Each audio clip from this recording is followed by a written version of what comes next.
بيت الواد اللي ما معياش غيره اللي انا مربيهم يوتهم يا استاذ ممدوح.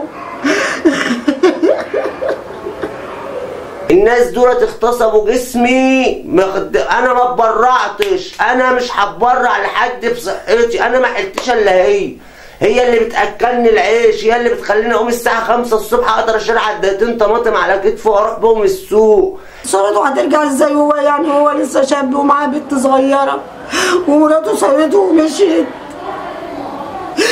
تخيلوا اللي فيه عضو من اعضاء جسمك اتشال، والتخييطه فيه بتاع 40 غرزه متخيطين، وتاني يوم يقول لك اخرج من المستشفى. انتوا خدتوا مني جهاز ورمتوني في الشارع. بعد ما ربيتهم 20 سنه وانا قاعده اربيهم وامسح في بيوت وامسح في دي وامسح في دي يا استاذ ممدوح.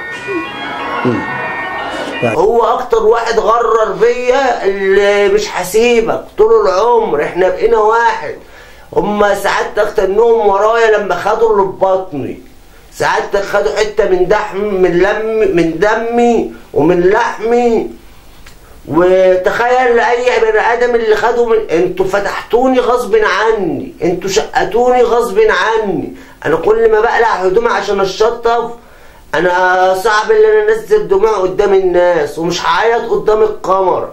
انا ممكن اعيط وتهون عليا دموعي وتنزل، بس بيني وبين نفسي. وانا هعمل لدول ايه؟ دولت ناس مقويين، انما احنا ناس غلابه ضعفاء مالناش الا ربنا سبحانه وتعالى ونعم بالله. ولا عندنا معرفه ولا عندنا حد. رامي ده اكبر واحد في اخواته، ما عنديش الا هو الكبير بس.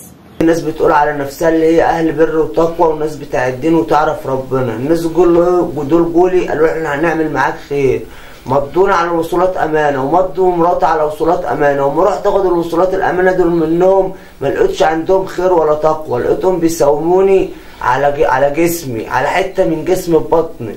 راحوا كشفوا عليا وعملوا جميع التحليلات اللي عايزينها، لقوا كليتي تصلح ليهم، خدوا مني كليتي وقالوا لي هنعالجك بعد ما انت تطلع منه.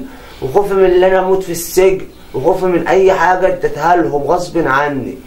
وما خدوا كليتي غصب عني، انا بقول لهم هاتوا لي علاج وكده، بعتوا عليا ناس بلطجيه عايزين يموتوني. وانا لما شفته بالشكل دي صعب عليا والله يا استاذ ممدوح بجد. انا عارف والله، والله العظيم صعب عليا. عارف والله، عارف. يصعب على الكافر يا ولدان، يعني لو واحد كافر الواد ده يصعب عليه. انا مش فاهمه والله يا ازوله. يا رب اللي زي يبين اذن صحته ويقعد لاولاده يا رب.